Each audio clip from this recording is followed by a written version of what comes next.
¿Puedes ver la presentación? Sí. Ok. Dios les bendiga, hermano. Amén. Es una bendición poder estar aquí con ustedes hoy. Estas últimas semanas han sido una prueba para nosotros, pero gracias al Señor todo está bien. Amén. Ya les habíamos informado sobre los resultados de las pruebas de Lisa. Estamos muy contentos por eso. Todos los días tienen su altibaja, pero estamos confiados en el Señor de que todo continuará bien y mejorando. Lo importante es que estamos viviendo el día de hoy y sabemos que el Señor está en control. Vemos al hermano Héctor que se integra al grupo. Nuestros más sinceros deseos de que su hermano esté pronta recuperación. No sabemos cómo está el asunto. Esperamos que esté bien, estable. Me enteré hace un rato a través del chat que su hermano había sufrido un infarto. Sí, no tengo mucha información porque como no podemos ir al hospital ni nada, pues dependo de que me llamen y me digan qué esté pasando. Okay. Los mantendré informados en lo que pueda. Gracias, hermanito, pues nos mantendremos en oración también todos nosotros, por él, por toda la familia, por la fortaleza para todos y por la confianza que el Señor pueda depositar en sus corazones y que estén confiados de que el Señor está en control de todo. Muchas gracias. Igualmente con los demás hermanos, no estamos al tanto, ¿verdad?, de todos los pormenores de las situaciones de cada cual. Sin embargo, sí sabemos que estamos en las manos del Señor y esperamos que Él pueda seguir obrando sobre nuestras vidas y nosotros aferrados a su presencia en nuestras vidas, cada día orando porque esté Él en control. Vamos a ir entonces al estudio de esta noche. Estudio las diapositivas que ustedes van a ver. El 99.9% de ellas la preparó nuestro pastor hace como 9 años atrás. En el 2011 se preparó esta presentación. No obstante, la palabra de Dios permanece para siempre, ¿verdad? O sea que desde antes de que se preparara el estudio, hace 9 años atrás, ya la palabra era, y la palabra permanece durante el día de hoy y permanecerá por siempre, hasta que regrese el Señor, cuando ya no tendremos necesidad de la palabra, porque estaremos en la palabra, con la palabra y por la palabra, ¿verdad?, en su presencia en todo momento. Pues el estudio de esta noche, ya por título, Anuncios del Fin. Estamos en la unidad número 5 y como estuviera diciéndonos el pastor hace un momento, en los estudios de Lucas lo que nos quedan son apenas 4 estudios. Hace unas semanas atrás estuvimos considerando la entrada triunfal de nuestro Señor Jesucristo en Jerusalén. Esta es la última semana de su vida. En el momento histórico de los acontecimientos que vamos a estar considerando en el capítulo 21 de Lucas, al Señor pues le quedan apenas 48 horas aproximadamente de vida, o sea, 48 horas antes de que Él fuera a ser entregado para morir en la cruz. Y aquella gente que le exaltaba, que cantaban al nombre del Señor, muchos de ellos estarían escupiéndole, lanzándole piedras y gritándole improperios para que Él fuera crucificado. Pero vamos a ver qué nos dice esta porción de la palabra en Lucas 21. Estaremos considerando, como les dijéramos, ese capítulo completo. Hay una porción que es focal, pero vamos a ir primeramente al versículo clave que está en el versículo 27. Dice, entonces verán al Hijo del Hombre que vendrá en una nube con poder y gran gloria. Alabado sea el nombre del Señor. Vemos esta porción, al igual que vemos todas las palabras, siempre recalcamos, ¿verdad? Y mi intención no es ofender su intelecto, mi intención no es que usted se sienta que subestimamos su capacidad de internalizar lo que nosotros leemos, pero nunca está de más nosotros hacer el hincapié en que cada vez que leemos la palabra del Señor tenemos que saber exactamente lo que nosotros estamos leyendo. Y aquí estamos hablando sobre un momento importantísimo dentro de toda la historia. Este es el punto climático de la historia de la humanidad. Cuando regrese el Hijo de Dios a buscar a su iglesia, a la segunda venida de nuestro Señor Jesucristo. Y todo ojo le verá. Dice, vendrá en una nube con poder y gran gloria. Vamos a verlo en contexto dentro de un momento. Son 3 los puntos que tienen como énfasis, o que tienen como énfasis este estudio. Noten ustedes que comenzamos en el versículo número 5, pero no se me pongan nerviosos, vamos a ver los primeros 4 versículos también, porque me parece que son muy importantes. Vamos a verlos, ¿verdad? Someramente, para ser sabios con el tiempo, como siempre decimos.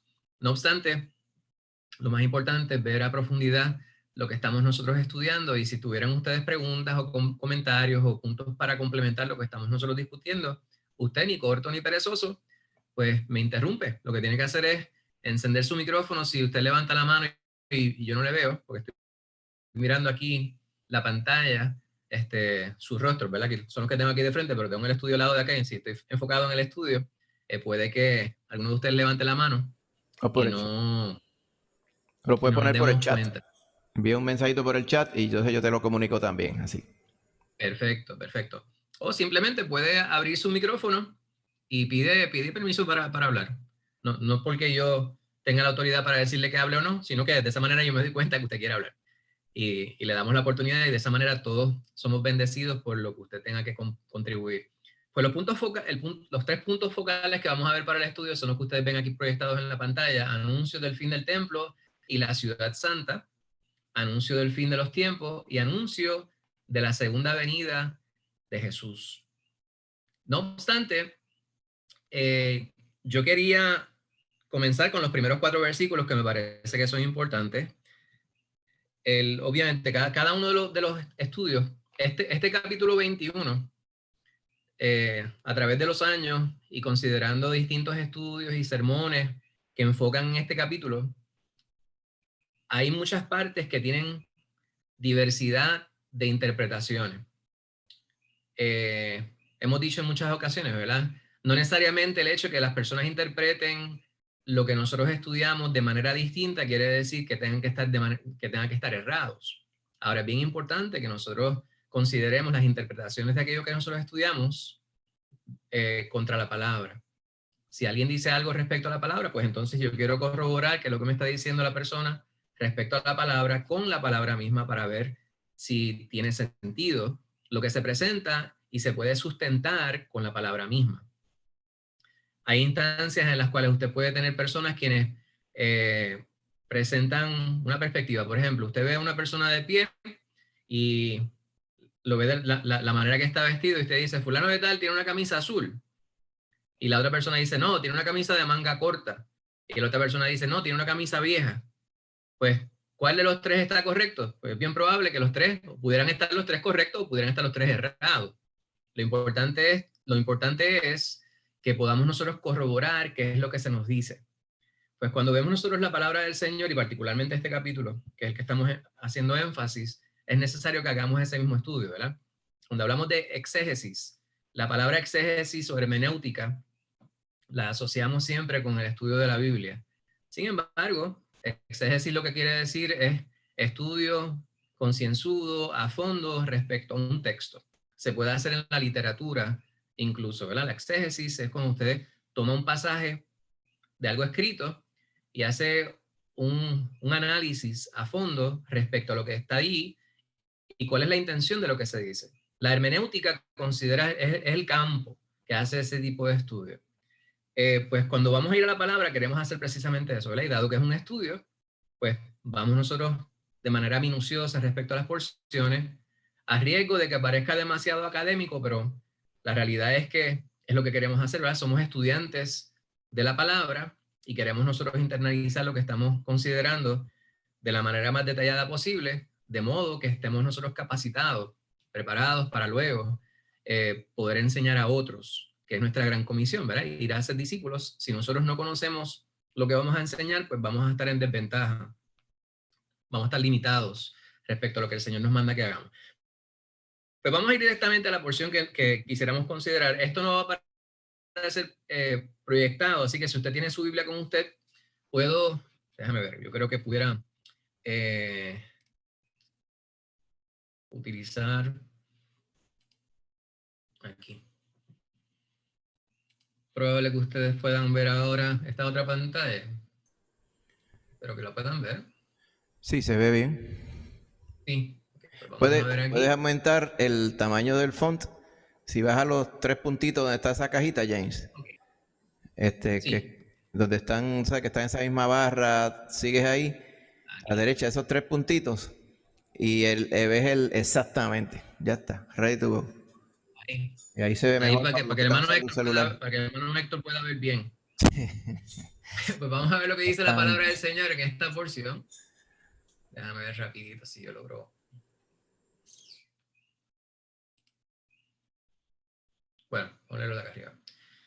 Dice el capítulo 21, los primeros 4 versículos, dice, levantando los ojos, vio a los ricos que echaban sus ofrendas en el arca de las ofrendas. Vio también a una viuda muy pobre que echaba ahí 2 blancas. Y dijo, en verdad os digo que esta viuda pobre echó más que todos, porque todos aquellos echaron para las ofrendas de Dios lo que les sobra. Mas esta, de su pobreza, echó todo el sustento que tenía. Pues hace un momento les hablaba sobre las diferentes interpretaciones que pudiera haber de distintos pasajes. En particular, este que comienza el capítulo 21 de Lucas es uno que tiene distintas interpretaciones. No necesariamente nosotros vamos a estar de acuerdo con todas ellas, sin embargo, sería prudente nosotros poder considerar qué es lo que tienen que decir distintas personas estudiosas de la palabra, para ver cuál de ellas pudiéramos nosotros internalizar de la manera más corroborable o sustentable por la palabra misma. Una de las interpretaciones, y voy a ir sobre distintas interpretaciones, no voy a decir quiénes son los autores de las interpretaciones para no dar demasiado crédito, de modo que nosotros nos desviemos para estar buscando quiénes dicen qué cosas, pero cuando no sean palabras mías, voy a hacer referencia a otra persona o a los estudiosos de la palabra. Cuando es una interpretación mía, pues así lo diré. Pues estos 4 versículos hablan sobre un momento en el cual se encuentra nuestro Señor Jesucristo en el templo enseñando. No obstante, cuando comienza el capítulo, esta porción, pues, parece que está ligada directamente a una porción anterior. Dice, levantando los ojos, es como una secuencia de una narración, y obviamente cuando miramos nosotros el final del capítulo 20, vemos nosotros que el Señor demuestra molestia respecto a los escribas. Estos religiosos judíos, quienes de continuo procuraban confundir al Señor o tratar de meter al Señor en líos, ¿verdad? En problemas. El final del capítulo 20 dice, y oyéndole todo el pueblo, dijo a sus discípulos, guardaos de los escribas que gustan de andar con ropas largas y aman las salutaciones en las plazas, y las primeras sillas en las sinagogas y los primeros asientos en la cena, que devoran las casas de las viudas, y por pretexto hacen largas oraciones. Estos recibirán mayor condenación.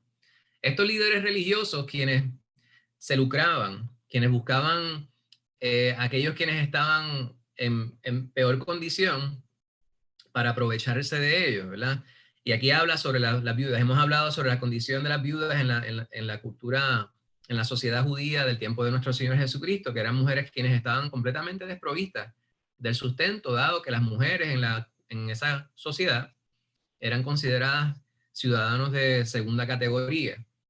Ahora, cuando miramos la palabra, en la carta de Santiago, el capítulo número 1 de Santiago, al final hay una porción que nosotros citamos mucho, ¿verdad? Que nos habla sobre la religión.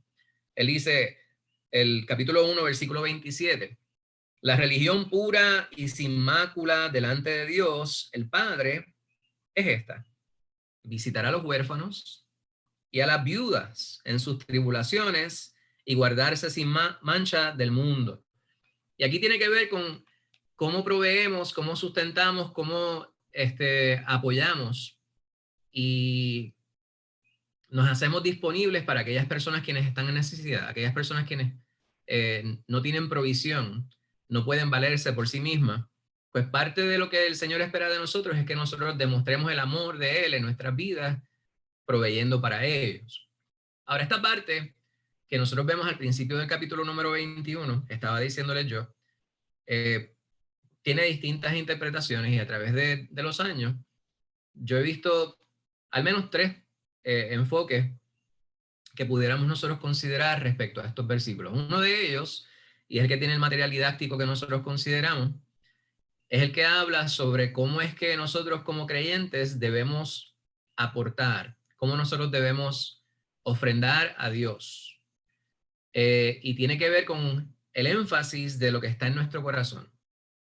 Cuando nosotros vemos en la palabra, uno de los primeros ejemplos que tenemos de cómo ofrendamos a Dios, cómo nosotros respondemos a su llamado de provisión, lo vemos en Génesis, ¿verdad? En Génesis, pues, cuando vemos en el capítulo número 4, se nos habla de Caín y Abel. Y este es un pasaje que se utiliza para ejemplificar qué es lo que espera Dios de parte nuestra cuando nosotros damos, ¿verdad? Cuando ofrendamos. Obviamente, hay personas quienes se han preguntado si lo que se considera la ofrenda o el diezmo en el Antiguo Testamento aplica al día de hoy aún. En el Antiguo Testamento se habla sobre cómo se diezmaba respecto a lo que se producía, ¿verdad? Era una sociedad donde mayormente se dependía de la agricultura, de distintas producciones, y para quien principalmente se ofrendaba era para esta tribu, quien estaba encargada de dirigir espiritualmente al pueblo, y obviamente esa ofrenda se hacía en honor, en respeto, en obediencia a lo que Dios manda en su palabra. Sin embargo, hay personas quienes han pretendido escudar o apoyarse en que vivimos en un tiempo distinto, por lo tanto, queda atrás la necesidad de diezmar. Sin embargo, la palabra nos habla sobre la necesidad de nosotros poder dar nuestra ofrenda. Y vamos a ir a un pasaje bíblico en el Nuevo Testamento dentro de un momento que apoya precisamente esto. Ahora, volviendo al punto del capítulo número 21 en Lucas, el énfasis que se le da en algunas instancias, particularmente en el material didáctico que estudiamos para esta noche, que muchos de ustedes tendrán o todos, es qué está en nuestro corazón al momento de dar. Y lo que nuestro Señor Jesucristo aquí observa es que esta mujer dio 2 blancas, ¿verdad? Cuando usted mira aquí la palabra, esas blancas, la palabra en griego es lepta, leptos. Esa lepta equivale a una 64ª parte, 1 sobre 64, del salario diario de una persona, de un hombre, de un denario. O sea, usted piense en la moneda más pequeña que existe para nosotros, pues dio 2 de esas monedas más pequeñas. Para nosotros quizá 1 centavo, pues dio 2 centavos, quizá menos que eso.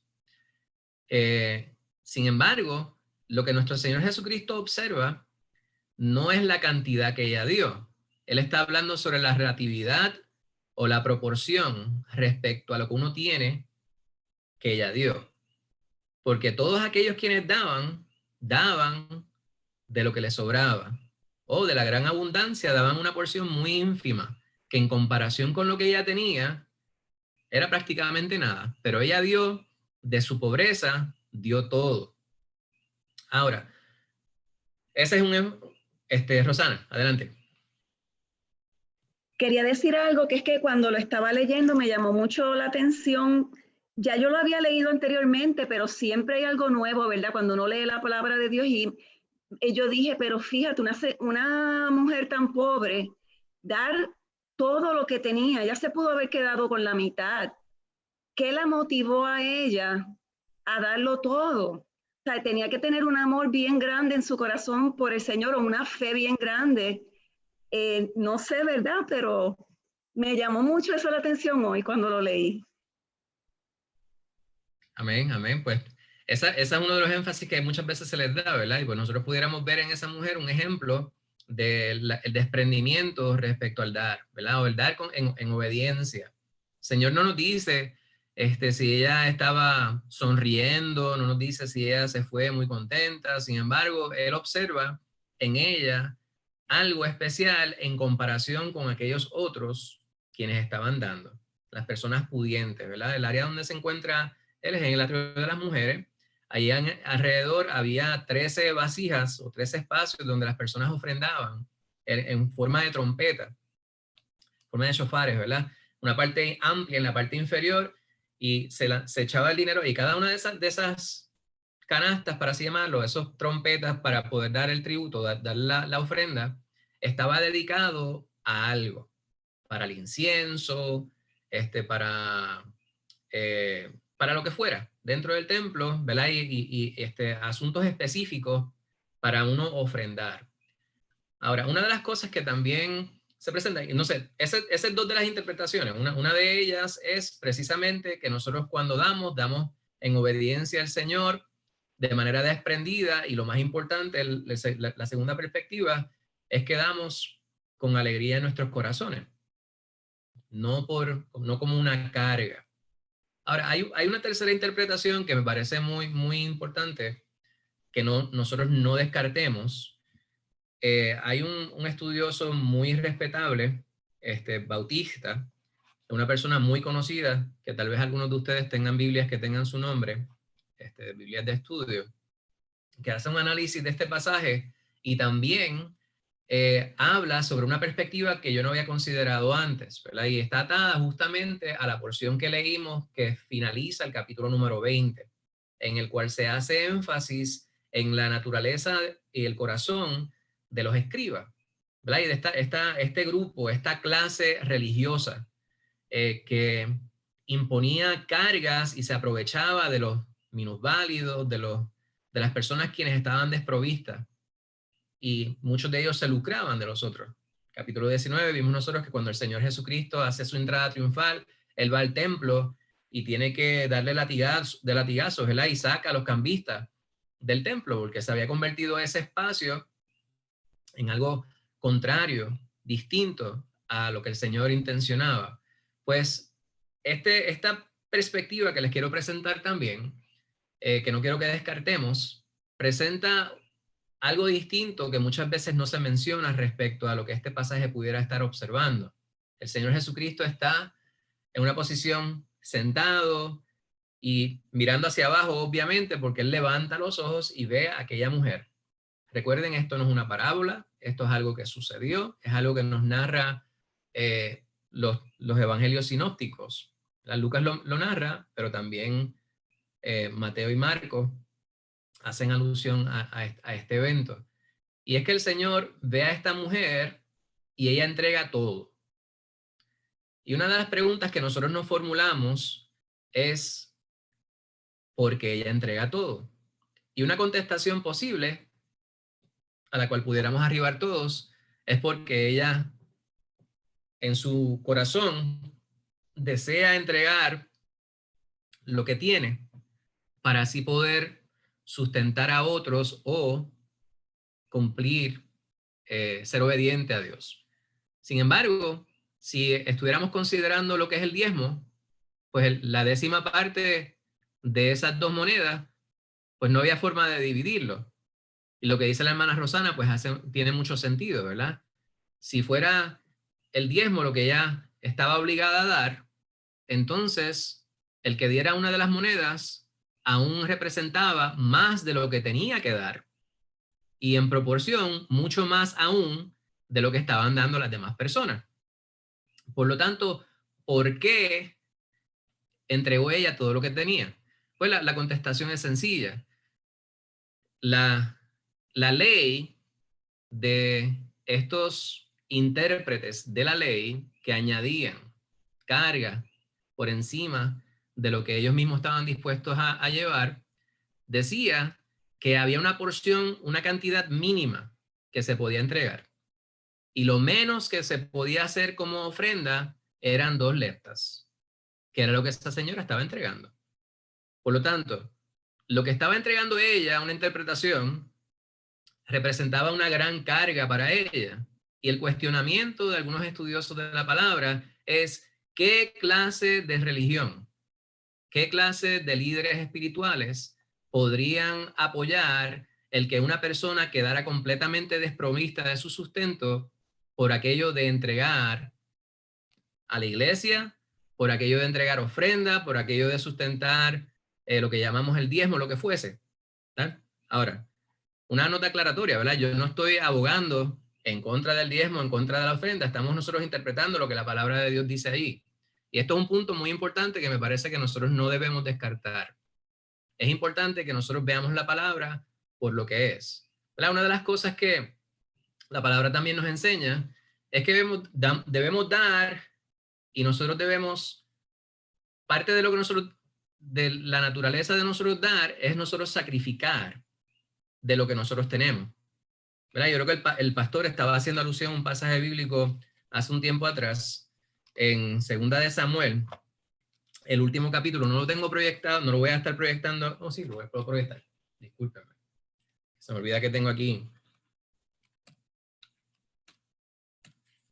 A ver si está aquí. ¿Verdad? Esta es la porción.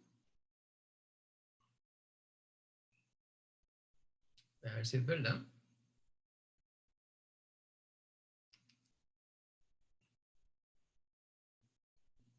Ok, capítulo 24 de 2 de Samuel. Voy a leer desde el versículo 18. Dice: y Gad vino a David aquel día y le dijo: sube y levanta un altar a Jehová en la era de Arauna Jebuseo. Subió David conforme al dicho de Gad, según había mandado Jehová, y Arauna miró y vio al rey y a sus siervos que venían hacia él. Saliendo entonces, Arauna se inclinó delante del rey, rostro a tierra, y Arauna dijo: ¿por qué viene mi señor el rey a su siervo? David respondió: para comprar de ti la era a fin de edificar un altar a Jehová, para que cese la mortandad del pueblo. Y Arauna dijo a David: tome y ofrezca a mi señor el rey lo que bien le pareciere. He aquí bueyes para el holocausto y los trillos y los yugos de los bueyes para leña. Todo esto, oh rey Arauna, lo da al rey. Luego dijo Arauna al rey: Jehová tu Dios te sea propicio. Y el rey dijo a Arauna: no, sino por precio te lo compraré, porque no ofreceré a Jehová mi Dios holocaustos que no me cuesten nada. Entonces David compró la era y los bueyes por 50 siclos de plata. Edificó allí David un altar a Jehová y sacrificó holocaustos y ofrendas de paz. Y Jehová oyó las súplicas de la tierra y cesó la plaga en Israel. Pues vemos aquí un ejemplo de lo que debe representar el dar, ¿verdad? El ofrendar para nosotros. Debe ser algo que nos cueste. Cuando usted da a Dios, y esto es un asunto, ¿verdad? A mí me cuesta mucho trabajo escoger las palabras correctas o apropiadas, precisas para hablar sobre lo que nosotros estamos considerando. Ustedes notan que a veces se me hace bien difícil porque estoy tratando de buscar las palabras que podamos nosotros realmente aplicar a lo que hacemos. Porque cuando yo digo ofrendar, sabemos que damos para Dios, pero el cínico, ¿verdad? Que no estoy diciendo entre nosotros, pero en el mundo, pudiera decir: ¿qué necesita Dios si Dios es el rey del universo? Él tiene todo. De hecho, todas las cosas le pertenecen a él. Pues entonces, ¿qué hacen ustedes dando? Pues nosotros sabemos que cuando nosotros diezmamos u ofrendamos, lo hacemos para la obra de Dios, la cual él nos ha mandado a nosotros a ser mayordomos.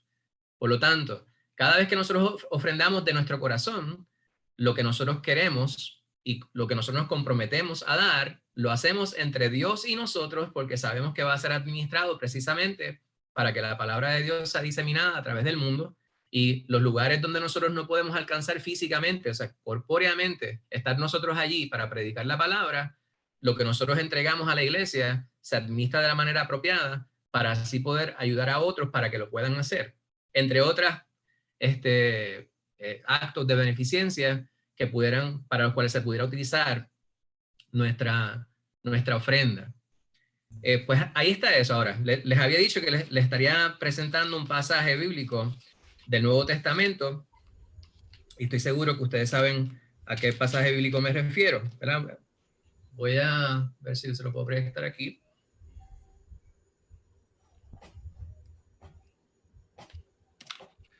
La palabra de Dios nos narra, ¿verdad? Dice Pablo en su segunda carta a la iglesia en Corinto, dice, cada uno dé como propuso en su corazón, no con tristeza ni por necesidad, porque Dios ama al dador alegre. Por lo tanto, nosotros ofrendamos, nosotros diezmamos. El Señor no te dice diezma, el Señor te dice da lo que está en tu corazón. Por lo tanto, puede que en el corazón de una persona esté dar más de lo que representaría el diezmo. Pero eso usted lo hace no porque alguien le obliga. Usted lo hace porque usted quiere hacerlo y usted tiene un compromiso con la obra de Dios. Pablo está hablando en un momento histórico en el cual había una iglesia que se había comprometido con él. Este pasaje lamentablemente también se utiliza en algunos lugares de manera incorrecta, ¿verdad? Ustedes han escuchado lo que es la siembra. Pues aquí nosotros lo vemos, los versículos que vienen anterior a ese, dice versículo 6, pero esto digo, el que siembra escasamente, también segará escasamente, y el que siembra generosamente, generosamente también segará. Yo me crié en una casa, lamentablemente, donde lo que imperaba era la manipulación. En inglés está la expresión guilt trip, ¿verdad?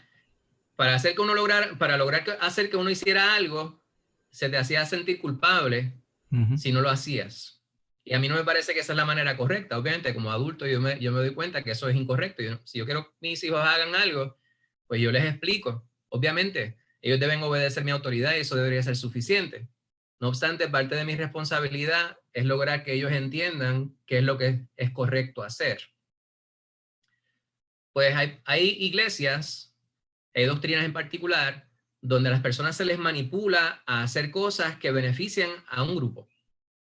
Y hay lugares donde es evidente, donde lo que hay como intención es el lucro personal de unas personas.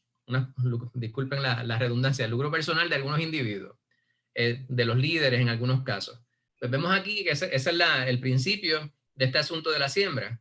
No obstante, el contexto continúa diciendo, ¿verdad? La porción que leyéramos el versículo 7, y luego dice, y poderoso es Dios para hacer que abunde en vosotros toda gracia, a fin de que teniendo siempre en todas las cosas todo lo suficiente, abundéis para toda buena obra, como está escrito, repartido Dios a los pobres, su justicia permanece para siempre. El que da semilla al que siembra y el pan al que come, proveerá y multiplicará vuestra sementera y aumentará los frutos de vuestra justicia. Pues el contexto aquí es importante, ¿verdad? Pablo está reconociendo que había una iglesia que se había comprometido con él de antemano. La iglesia lo más seguro le dijo, cuenta con nosotros para lo que necesites, cuando necesites nos dejas saber. La porción anterior, cuanto a la administración para los santos, es por demás que yo escriba, pues conozco vuestra buena voluntad, de la cual yo me glorío entre los de Macedonia, de acá, ya está preparada desde el año pasado, y vuestro celo ha estimulado a la mayoría. Pero he enviado a los hermanos para que nuestro gloriarnos de vosotros no sea vano en esta parte, para que, como lo he dicho, estéis preparados. No sea que si vinieren conmigo algunos macedonios y os hallaren desprevenidos, nos avergoncemos nosotros por no decir vosotros de esta nuestra confianza. Por tanto, tuve necesario exhortar a los hermanos que fuesen primero a vosotros, preparasen primero vuestra generosidad antes prometida. Ellos anteriormente habían dicho, nos comprometemos, si necesitan algo, cuenten con nosotros. Eran unas personas quienes estaban deseosos de poder aportar de alguna manera a que la palabra de Dios fuera diseminada, y obviamente esto cuesta. Pues me parece que es importante nosotros ver el contexto, ¿verdad? Y ver cómo es que la palabra misma nos explica aquellos asuntos que muchas veces son de neuralgia, pero se atienden de una manera lamentablemente incorrecta. A veces se hace demasiado énfasis en los dólares y centavos, sin embargo, para lograr que algunas personas contribuyan, a veces se manipula y aquellos quienes tienen muy poco terminan teniendo mucho menos de lo que debieran tener y hacen unos sacrificios que les cuesta muchísimo y lo hacen con mucho amor, con mucho deseo. Sin embargo, una observación que hace esta persona a la cual hago alusión es que una iglesia que se lucra de los pobres, haciéndoles pensar que si no lo hacen, recibirán condena, o si hacen más, pues recibirán mayor beneficio monetario en estos tiempos, es una iglesia irresponsable, es una iglesia que no está cumpliendo con lo que Dios manda. Pues me parece que esa primera porción debemos considerarla, ¿verdad? No dejando a un lado esta interpretación que les acabo de presentar, que me parece que es muy acertada, aunque quizás no sea la central. James, David tiene una pregunta. David. Sí, ¿me escuchan bien? ¿Me pueden escuchar bien? Sí, te escuchamos bien, te escucha bien. Es que la internet aquí en casa no es muy buena. Dios les bendiga. Era una anécdota más que una pregunta. Amén. Una vez nosotros fuimos a unas conferencias que estaban dando acá en la iglesia de Levittown, de un ministerio que era bastante famoso en aquel tiempo. Y yo me recuerdo todavía que el Señor se paró al frente y estaba hablando de que había que ofrendar. Y yo había llevado como 5 pesos para darle ofrenda o algo así. Y el Señor dijo, sacó un billete de 20 del bolsillo y dijo, 20 pesos, esto no es nada. Lo tiró ahí, sacó uno de 100 y lo tiró en la bandeja. Y yo dije después como que, válgate, yo no voy a dar nada ahora. Me dio bochorno y todo. Pues es lamentable, ¿verdad? Es lamentable y eso es una de las cosas, ¿verdad?, que nosotros denunciamos. Obviamente, una cosa es el ser irresponsable como liderato dentro de la iglesia, pretendiendo que aquellos quienes no tienen den todo lo que tengan, que fue lo que sucedió con esta viuda que observó nuestro Señor Jesucristo.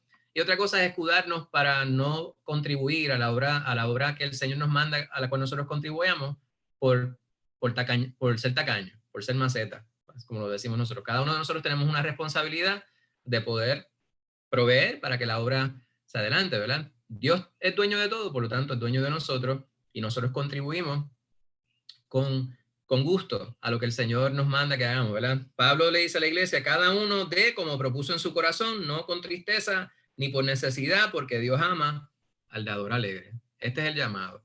Pues me parecía que esta porción era bien importante nosotros no echarla a un lado antes de considerar el punto focal. Yo acabo de cambiar la pantalla, no estoy seguro si ustedes ven ahora el estudio, ¿sí? Sí. Muy bien, pues vamos a ir al punto focal del estudio, que tiene que ver con estas palabras de los tiempos del fin, ¿verdad? Es un estudio escatológico. Se dice que a base de la pregunta que le formularan los discípulos a nuestro Señor Jesucristo en este capítulo, el Señor presenta tal vez la contestación más larga que nosotros podamos ver a cualquier pregunta que se le formulara dentro del Nuevo Testamento. Y aquí vemos nosotros que una de las cosas de las cuales se habla es sobre el templo. Hay 3 puntos que se presentan aquí. Primeramente, se habla sobre la destrucción del templo, sobre la segunda venida de nuestro Señor Jesucristo, y el último punto, el fin del mundo. Una de las cosas que las personas vienen hablando desde siempre es sobre la fecha. Personas han tratado de poner su dedo sobre la fecha respecto a lo que será el regreso de Cristo Jesús por su iglesia. ¿Ustedes quieren que yo les diga la fecha? Yo quisiera saberla también, pero yo no tengo la contestación. La palabra nos dice, ¿verdad? Y una de las cosas que muchas veces a mí me sorprende es que, lamentablemente, hay personas incautas que le hacen caso a líderes, pseudo líderes religiosos, estos falsos profetas, falsos maestros, respecto a sus interpretaciones literales de lo que es la palabra. Hablan sobre fechas cuando a todas luces la palabra misma nos dice que Cristo Jesús dijo que el día y la hora nadie lo sabe. Una de las cosas que estábamos hablando cuando estaba el pastor dando el otro estudio es que cuando miramos el Evangelio, miramos los sinópticos, podemos nosotros considerar los pasajes en paralelo. Hablábamos sobre dos dos tipos de recursos que podemos utilizar. Uno se llama la armonía de los evangelios y otro es los evangelios en paralelo, que vemos cada uno de los pasajes vis a vis, ¿verdad? 3 columnas de los pasajes y cuál es la información complementaria que pudiera haber ahí. Hay personas quienes a veces dicen, la palabra se contradice porque en este evangelio dice esto, sin embargo en otro evangelio dice esto otro. No obstante, cuando nosotros hacemos un estudio minucioso y detenido de lo que dice la palabra de Dios, nos damos cuenta que no es una contradicción, sino un complemento. Esto que el Señor Jesucristo habla, que nos narra Lucas, que sucede en el templo, Marcos y Mateo presentan un pasaje paralelo que ellos indican el Señor Jesucristo presentó en el Monte de los Olivos. O sea, que hay una contradicción respecto a los evangelios. Ahorita yo les decía, alguien le mira y dice, fulano tiene una camisa azul y el otro dice, no, tiene una camisa de manga corta y el otro dice, no, tiene una camisa vieja. Pues los tres pudieran estar diciendo lo correcto, lo que están haciendo es complementando la información del otro. Y en lo que respecta a el pasaje que estamos nosotros considerando, es bien probable que el Señor haya dicho lo mismo en distintos lugares, que no se circunscribiera solamente a un lugar. Esto es algo que es muy probable. No obstante, para mí, es menos importante dónde lo dijo y cuándo lo dijo. Lo más importante es que lo dijo. No nos vamos a poner a fijarnos en cuán importante, si hay una simbología respecto al lugar donde se proclamó la palabra. Me parece que no.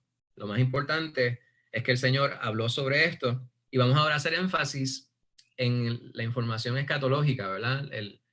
Sobre lo que narra este pasaje respecto al fin de los tiempos. Vamos a la primera porción que se encuentra en los versículos 5 y 6 y luego saltamos del 20 al 24. Y una razón por la cual se divide esta porción es precisamente por el contenido, ¿verdad? Se dice que el versículo número 5 es un versículo que añade dificultad de interpretación a lo que vamos a estar nosotros considerando. Hay 4 cosas que se presentan allí. Primeramente se habla sobre el día del Señor, luego se habla sobre la profecía de la destrucción de Jerusalén, se habla de la segunda venida de Cristo y se habla de la idea de la persecución por venir. Pues entonces, lo que el Señor diserta en su contestación a la pregunta que le formulan, considera estos 4 puntos. El que vamos a considerar aquí respecto al templo y la ciudad santa, pues está contenido en los versículos que vemos ahora en la pantalla, ¿verdad? 5 y 6 y del 20 al 24.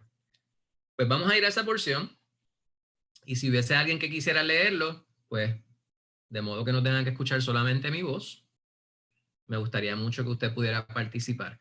Versículos 5 y 6 y luego del 20 al 24. ¿Alguien quiere leerlo? ¿Alguien no lo quiere leer? Nadie me levantó la mano, así que le voy a pedir a Rebeca levantó la mano. Hermanita Rebeca, puede leer los versículos 5 y 6, luego 20 al 24. Gracias, hermana Rebeca.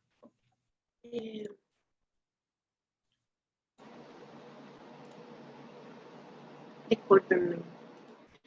Y a unos que hablaban de que el templo estaba adornado de hermosas piedras y ofrendas votivas, dijo, en cuanto a estas cosas que veis, días vendrán en que no quedará piedra sobre piedra que no sea destruida.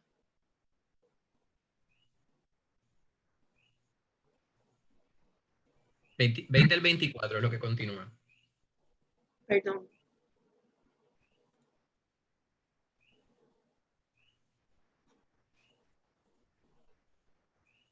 Perdonen, es que tengo la Biblia en la pantalla de la computadora y se me perdió. Ok. Yo lo estoy proyectando también. 20 al 24. Pero cuando viereis a Jerusalén rodeada de ejércitos, sabed entonces que su destrucción ha llegado.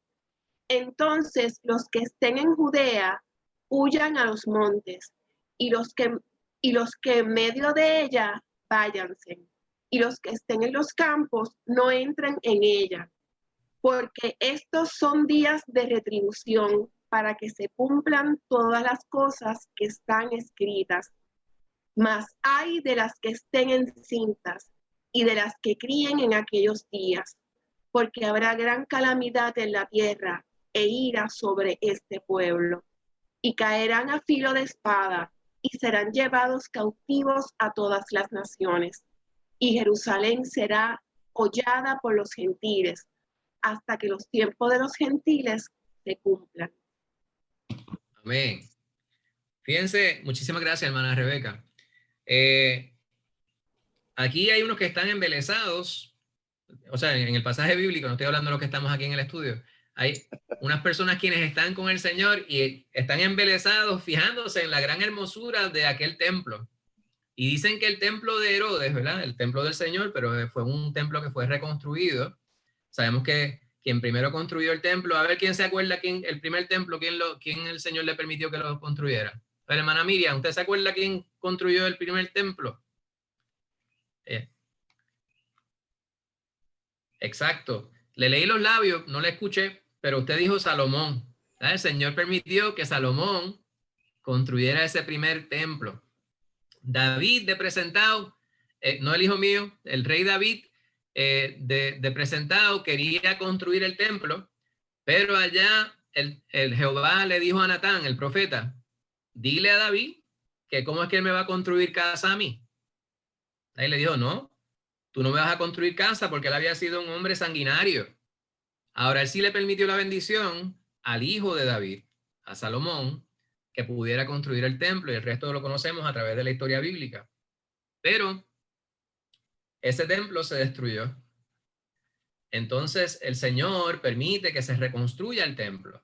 Sin embargo, desde el año 20 aproximadamente antes de Cristo, 20, 30 antes de Cristo, el rey Herodes, era el gobernador de Judea, comienza la reconstrucción de este templo.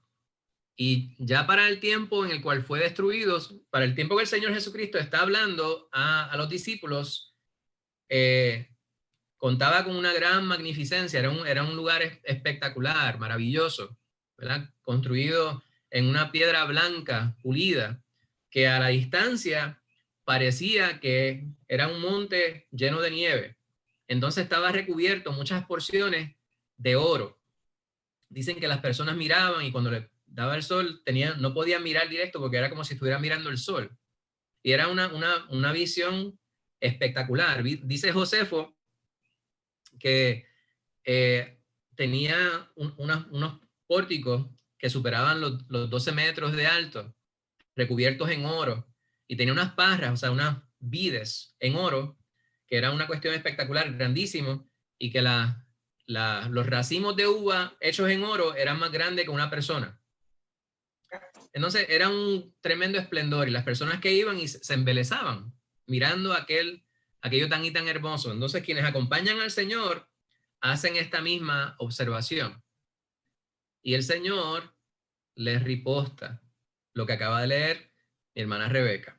Sin embargo, esto ya había sido profetizado y de hecho se había hablado anteriormente. Si ustedes van conmigo a Jeremías, no lo voy a proyectar porque no quiero estar leyendo para atrás y para adelante aquí, pero sí lo voy a leer.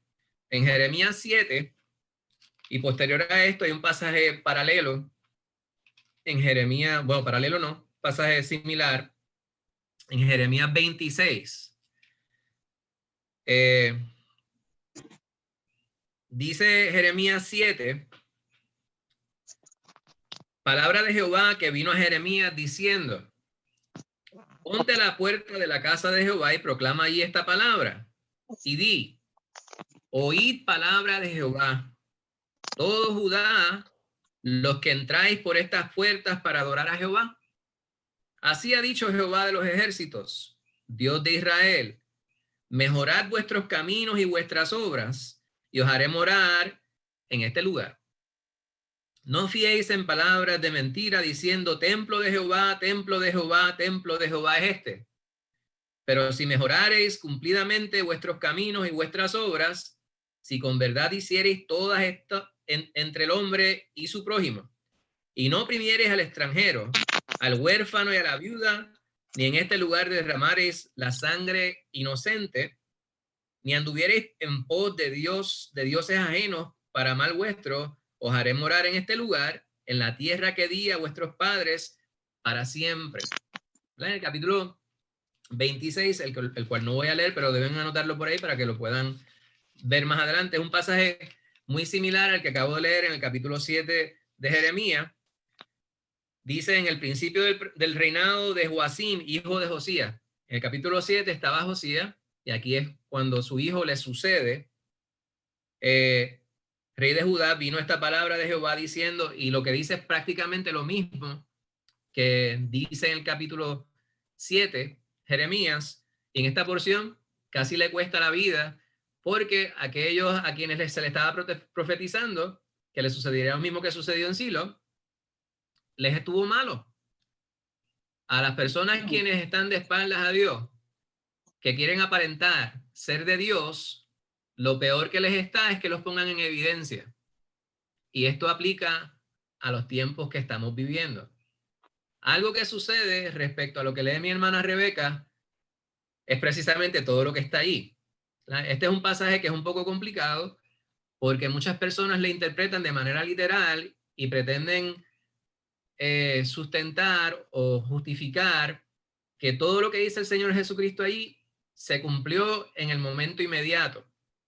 Algo importante que tenemos nosotros que considerar es que para los judíos el tiempo se dividía en dos eras. La era presente, la cual era irremediablemente mala y sin ningún tipo de forma de poder hacer un empase respecto a esa circunstancia, y la era por venir, en la cual Dios reinaría, que era la era de oro. Pero en medio de esos dos tiempos estaba el día del Señor, del cual vamos a estar hablando más adelante, ¿verdad? Pero en esta porción vemos nosotros que el Señor les adelanta que va a haber un castigo por el mal comportamiento, el andar de espaldas a Dios de este pueblo que lo que pretende es vivir el ademán de la religiosidad sin realmente vivir la ética, para así llamarlo, de lo que es ser de Dios. Y este es una situación de la cual nosotros también tenemos que procurar no faltar. O sea, no faltar a estas personas. De no pretender nosotros simplemente hacer los ademanes de ser cristianos y olvidarnos de la sustancia de lo que Dios demanda de nuestras vidas. Una de las cosas que sucede allí es que vemos que el Señor les adelanta lo que habría de suceder. Como vemos en Jeremías, la psiquis del judío le llevaba a creer, entender, a confiar en que la presencia de Dios hacía que ese lugar fuera inmune a los ataques. Y el Señor, desde Jeremías y tiempos anteriores, les explica que no es su presencia, y su presencia está donde se cumple en obediencia de parte de aquellos quienes pretenden servir al Señor. Pues aquí se hace esa advertencia similar a la que vemos nosotros, ¿verdad? El Señor les dice: no quedará piedra sobre piedra. El tiempo que estamos nosotros hablando aquí es cerca del principio de la tercera década, ¿verdad? Del año 30 al 33, y no pasarían apenas 40 años cuando Jerusalén fuera sitiado por el general Tito. Vespuciano vino a ser el gobernador de esa región y coloca o asigna al general Tito para que dirija la guerra contra los judíos, quienes se habían sublevado en el año 66. La ciudad de Jerusalén es sitiada por Tito en un tiempo de la Pascua, en abril del año 70. y están ahí unos 5 meses. Cuando llegaban, yo creo que el pastor estuvo hablándonos sobre este detalle también, hace un tiempo atrás, rodeaban, cuando ellos iban a sitiar un lugar, ellos los rodeaban, hacían distintos campamentos alrededor del lugar y ellos controlaban el acceso, la entrada y la salida de la ciudad. Y narra el historiador judío Josefo que en ese sitio, en ese siege, murió alrededor de 1 millón, sobre 1 millón de judíos. Y ellos incluso practicaron el canibalismo. No tenían nada que comer y no vamos a entrar en los detalles, ¿verdad? Para no incurrir en el morbo. Pero practicaron el canibalismo para poder sobrevivir. Muchos de ellos. Pues sobre 1.100.000, narra Josefo, murió durante ese asedio y más de 90.000 fueron llevados prisioneros. No quedó ninguno en la ciudad de Jerusalén.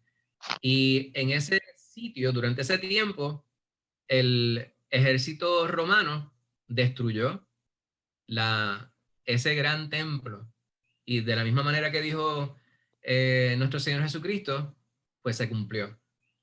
Ahora, hay otros estudiosos quienes hablan sobre profecías que se repiten, ¿verdad? Profecías que van en paralelo, que se presentan en un tiempo inmediato, pero también hacen referencia a algo que habría de ocurrir en el futuro. Y esta es una de esas profecías, ¿verdad? Porque la porción que se presenta inicialmente habla específicamente respecto al asedio que habría de ocurrir en Jerusalén y como consecuencia la destrucción del templo, pero también habla sobre un tiempo posterior, haciendo alusión al tiempo de la tribulación,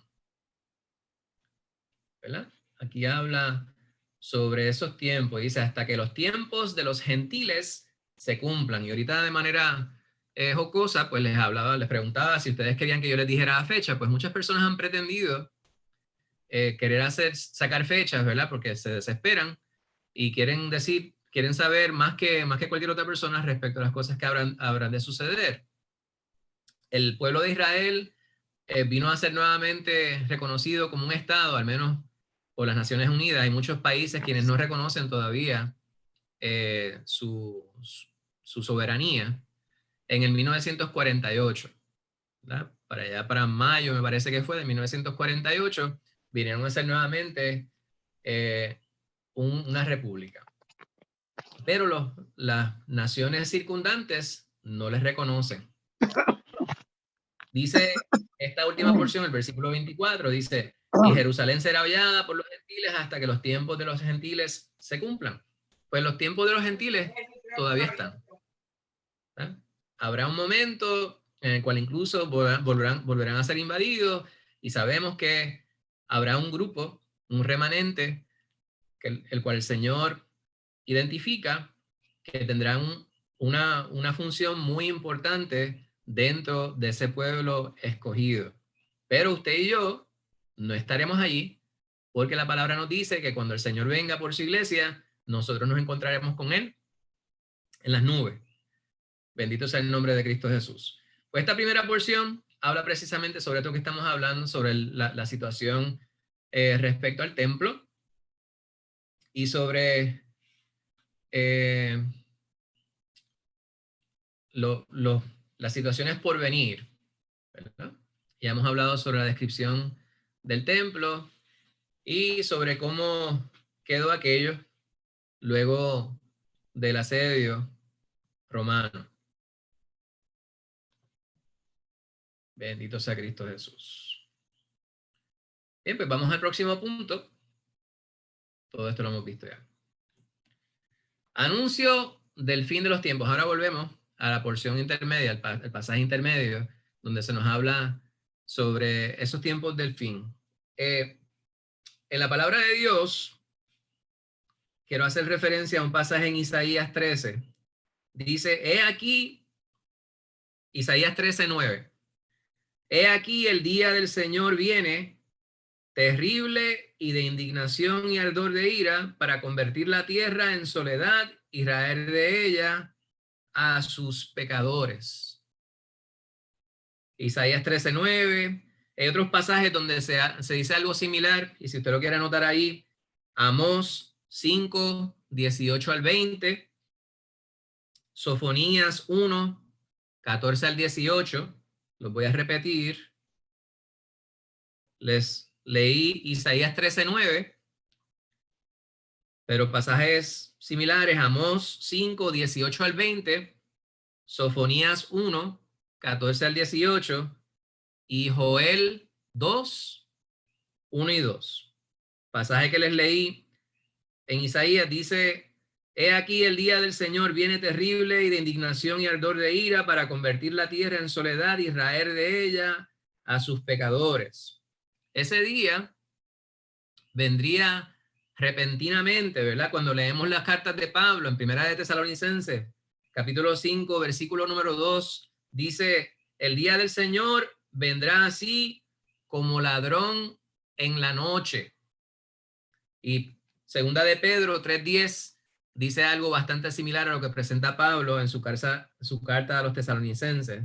Sería un día en que el universo sufriría grande sacudida. Las estrellas de los cielos, dice Isaías 13, versículos 10 al 13, dice: las estrellas de los cielos y sus luceros no darán su luz, y el sol se oscurecerá al nacer, y la luna no dará su resplandor. Y más adelante dice: haré estremecer los cielos y la tierra se moverá de su lugar en la indignación del Señor de los ejércitos y en el día del ardor de su ira. Isaías 13, versículos 10 al 13. Hay pasajes paralelos, ¿verdad? Similares a los que estábamos leyendo ahorita. Joel 2, versículos 30 y 31. Y Segunda de Pedro 3:10, el cual cité hace un momentito. Pues este es un día, esta es una de las ideas básicas en el tiempo de nuestro Señor Jesucristo. Se hablaba sobre el día del Señor y el pueblo judío sabía lo que era esto, ¿verdad? Estábamos hablando sobre la concepción de lo que es el tiempo para ellos, dividido en dos tiempos: el tiempo presente y el tiempo por venir, que es el tiempo de Dios.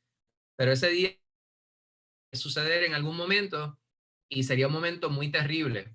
Nadie querría estar allí cuando esto sucediera. Pues vamos a ir a la palabra del Señor en 19 para leer esta porción que tiene que ver con anuncios del fin de los tiempos. La hermana Rosana había levantado la mano ahorita, no sé si está disponible para leer esta porción.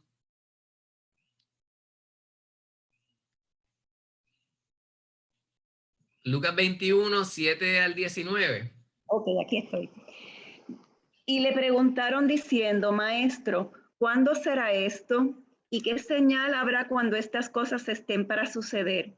Él entonces dijo: mirad que no seáis engañados, porque vendrán muchos en mi nombre diciendo: yo soy el Cristo, y el tiempo está cerca. Mas no vayáis en pos de ellos, y cuando oigáis de guerras y de sediciones, no os alarméis, porque es necesario que estas cosas acontezcan primero, pero el fin no será inmediatamente.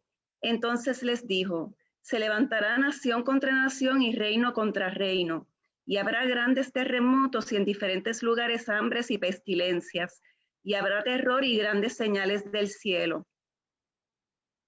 Pero antes de todas estas cosas os echarán mano y os perseguirán y os entregarán a las sinagogas y a las cárceles, y seréis llevados ante reyes y ante gobernadores por causa de mi nombre. Y esto será ocasión para dar testimonio. Proponed en vuestros corazones no pensar antes cómo habéis de responder en vuestra defensa. Porque yo os daré palabra y sabiduría, la cual no podrán resistir ni contradecir todos los que se opongan. Mas seréis entregados aún por vuestros padres y hermanos, y parientes y amigos, y matarán a algunos de vosotros, y seréis aborrecidos de todos por causa de mi nombre. Pero ni un cabello de vuestra cabeza perecerá. Con vuestra paciencia ganaréis vuestras almas. Amén. Amén. Pues ven ustedes una palabra aquí que es muy poderosa.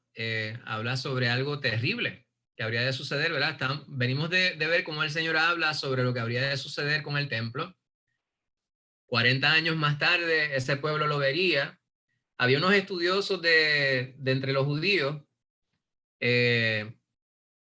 no recuerdo el nombre del grupo, pero eran unos académicos, ¿verdad? Dentro del grupo judío, entre los años 200 y 500, que interpretaban la razón por la cual el templo fue destruido. Una de las razones las cuales ellos le atribuyen, y fíjense que no hay peor ciego que el que no quiere ver. Una de las razones que atribuyen ellos al que fuera destruido el templo es que los judíos se habían apartado de lo que Dios mandaba, y eso no está muy distante de la realidad. Pero entre las cosas que ellos decían que sustentaba el que muchos judíos no estuvieran cumpliendo con lo que Jehová mandaba, era que algunos de ellos se habían hecho parte de una secta llamados los del camino. O sea, que una de las razones por las cuales el templo fue destruido fue que los judíos dieron la espalda a Jehová haciéndose cristianos. Fíjense que a veces nosotros pensamos que nuestra percepción de la realidad es una absoluta y que todo el mundo debe poder percibir y entender e internalizar la verdad de la manera que nosotros lo hacemos. Sin embargo, cuando las personas se empecinan en creer algo, aunque haya evidencias que sustenten lo contrario, las personas no se van a apartar de su error a menos que suceda un milagro. Y le damos gracias a Dios que el Señor hizo ese milagro en nuestras vidas, porque hubo un momento en el cual nosotros cada uno estábamos caminando desviados, de espaldas a Dios, considerando y creyendo otras cosas que eran contrarias a lo que nos dice la palabra. Sin embargo, hoy día podemos nosotros ver la realidad, podemos nosotros vivir la verdad, que Cristo Jesús es esa verdad. Cristo Jesús es la verdad, es el camino. Cristo Jesús es la gracia de Dios encarnada, la cual nos da la salvación. Sin embargo, vemos que hay muchos autores de pseudo verdades, los cuales obstaculizan la verdad absoluta, que es la verdad de Cristo. Pues dice esta diapositiva, Jesús habló a sus discípulos sobre 3 cosas que ocurrirían antes de la destrucción del templo a mano de Tito, ¿verdad? Una de ellas: habría muchos Cristos. Y cuando hablamos de anticristo, pensamos a veces en el anticristo, ese ente, ese individuo que se presenta en Revelación, ¿verdad? En Apocalipsis. Sin embargo, anticristo, el término en griego, lo que significa es que se opone a. Y todo aquel que sea, que vaya en contra de Cristo es, por supuesto, un anticristo. Ahora, estos de los cuales está advirtiendo Jesús son anticristos, pero porque son pseudo. ¿No? La palabra es pseudo cristos, o sea, facsímiles irrazonables de lo que pretenden ser una cosa cuando realmente no lo son. Son pseudo cristos y por lo tanto constituyen también anticristos. Pues él hace una advertencia respecto a esto y les dice: estén pendientes porque vendrán muchos en mi nombre queriéndose hacer pasar por mí. Sin embargo, tienen que ustedes también observar las distintas señales las cuales les voy a presentar. Nosotros como iglesia tenemos que estar pendientes a esto, hermano. Y lamentablemente hay muchas iglesias que se entretienen en hablar sobre las cosas del futuro, y a nosotros pues no estoy hablando que nosotros debemos descuidar todos estos eventos que habrán de suceder. Sin embargo, sí debemos hacer eso sin descuidar lo que estamos haciendo ahora. Es muy importante que la iglesia continúe comprometida con sus acciones cívicas sociales, acciones en pro de los menesterosos, de los necesitados, particularmente en presentar la palabra, exponerla de manera responsable, de manera íntegra, de manera clara. Es importante que nosotros realicemos esa labor que el Señor nos manda hacer y también a su vez estemos pendientes a aquello que el Señor le advierte a la iglesia que habrá de suceder. El segundo punto que el Señor les dice es otras cosas que debemos estar nosotros pendientes. ¿Habrá guerras? Pues seguro hay guerra. No estoy seguro si lo leí o lo escuché respecto a un artículo que aparece en la revista The Canadian Military Journal, la revista militar canadiense. Se habla que en los últimos 3.000 años, 3.000 o 4.000 años, ha habido sobre 15.000 guerras. Y se estima que en esas 15.000 guerras que ha habido a través de los tiempos, ha muerto sobre 3 billones, bueno, billion, no sé cuál es la palabra en español, 3 con 9 ceros, por encima de esa cantidad de personas han muerto en estos actos bélicos, ¿verdad? En estas guerras. Pues el oír que hay guerra, pues es como decir, pues buenos días, hoy es un día nuevo, otra guerra, ¿verdad? Ha habido grandes guerras y ciertamente una de las cosas que dice el Señor es que habrá muchas guerras. Pues estos son señales que vamos a estar nosotros viendo. Ha habido muchas guerras a través de los tiempos y a través de los tiempos vemos nosotros cómo se ha mejorado la tecnología para poder matar. Hubo un momento que se peleaban con piedra, después con arco y flecha, luego con lanza, catapulta, luego la pólvora, la bomba atómica, la bomba nuclear. Ahora se está trabajando con distintos artefactos químicos, biológicos. Y a través de los tiempos, el ser humano se ha convertido en un experto en aniquilar grupos grandes de individuos. Y las guerras, lamentablemente, son luchas de poder, luchas de dominio, y esto simplemente lo que subraya es el egoísmo que está en el corazón del ser humano. Y el ser humano que es egoísta por naturaleza se torna aún más cuando anda de espaldas a Dios. Cuando nosotros conocemos a Cristo Jesús, nuestra naturaleza cambia. Pablo nos dice, de modo que si alguno está en Cristo, es nueva criatura. Las cosas viejas pasaron y aquí todas son hechas nuevas. Nuestra naturaleza cambia. Ese egoísmo, ese yoísmo, ese pancismo que existe en el individuo se torna, desaparece. Y venimos a ser parte de un mismo cuerpo, procurando el bienestar de los demás antes que el nuestro propio, de la manera que lo hizo Jesucristo. Pues las guerras, pues ciertamente son una señal, pero habla sobre la naturaleza del ser humano, la cual se amplifica en su maldad. Y habló sobre otros cataclismos que se habrían de dar, entre ellos terremotos, ¿verdad? Y ahí colocamos una imagen reciente con la bandera de nuestra nación, de nuestro país. Vemos nosotros que las personas andan por ahí alarmadas, pero ¿qué es lo que el Señor advierte? Él dice, cuando vean todas estas cosas, no se alarmen, no se escandalicen. Todavía el tiempo no ha llegado. Hay otras cosas que todavía se tienen que cumplir, ¿verdad? Hambres, pestilencia. Y este es un año que las personas andan hablando sobre los distintos cataclismos. Este año 2020 ha sido uno, ¿verdad? Desde el 2017, 2 huracanes categoría 5. Y vemos nosotros que lugares donde antes no se veía tormentas, o por mucho tiempo no se veía unas tormentas de intensidad tan grande, han sido abatidos por estas tormentas. Nosotros en el 2017, las personas hablan de María, ¿verdad? Pero el que la antecedió fue ¿cuál? Irma y María. Irma pasó bien cerquita de nosotros al norte, pero tocó, rozó. Pero luego María, pues obviamente parecía que era el cumplimiento de mi oración por mucho tiempo, que tuviéramos un huracán categoría 10 estacionario en el mismo centro de la isla por 2 meses. Casi se cumple. Porque pues en el cinismo de nuestra humanidad pensamos que a veces no vemos solución.